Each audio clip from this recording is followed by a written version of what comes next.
Hiya, I'm the guy behind the VTuber face for those who haven't seen my face, and the guy who's behind my own manga series, both the same name, Vamp the Lost Soul. I thought I'd take Benny a Conqueror's advice. If you do, who's wondering who he is, he's on TikTok.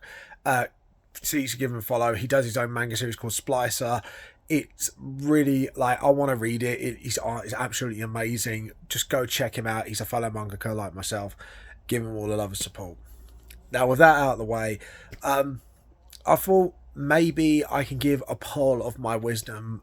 When you start out on your mangaka journey, actually doing the books and creating the story and all that is the easiest part. I'm not saying it's easy, it's the easiest part. The hardest part is when you self-publish, learn all the pitfalls like IBSN numbers and copyright protection, stuff like that. Like, there's a lot of stuff to learn there, and within the self-publishing process, and you kind of have to learn about page bleeds and displaying and doing panel work and stuff like that.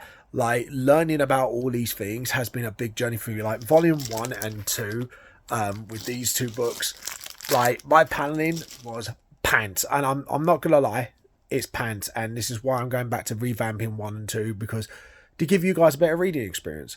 But up to volume like sort of like 5 and 4 and 3, I learned how to panel better. My art style, as you can see, became a lot more to where I wanted it to be, because I've been inspired by Helsing's mangaka to use really dark shadows, and it worked for me. And I felt like, I know it's a very niche art style, but you gotta be, and this is my biggest advice, tell your story and tell it in the art style that you want it. Now, I don't mean this would be an excuse to half-ass it.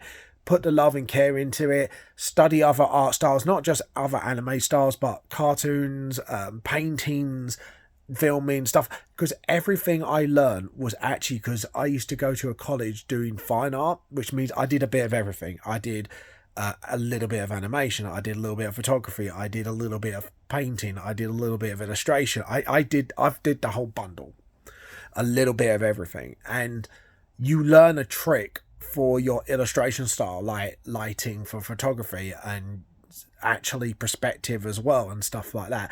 Even though backgrounds are still my weakness, you still kind of learn from it. And then along the way, you kind of learn one most important lesson: is there is no such thing as perfection, but only to learn and improve. Because tomorrow you might be the greatest mangaka or artist you ever live, and the other guy's going to overtake you by miles. So you're always going to learn and grow. And in any ways, art is always subjective. So, it may not be, your style might be not popular now. Once you like got it to a place where you're really happy with and start doing your story, but as long as you're happy with your story and your art, that's all it matters.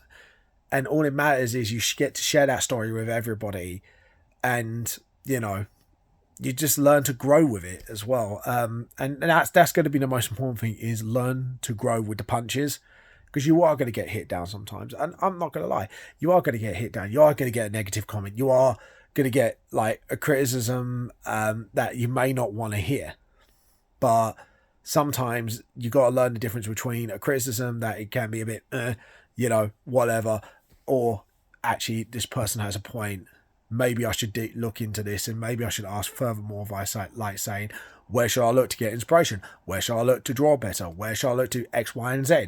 And I guess the theme of this video is just be ready to self-improve, because when you go down this journey, it's going to be hard, but it's worth it in the long run.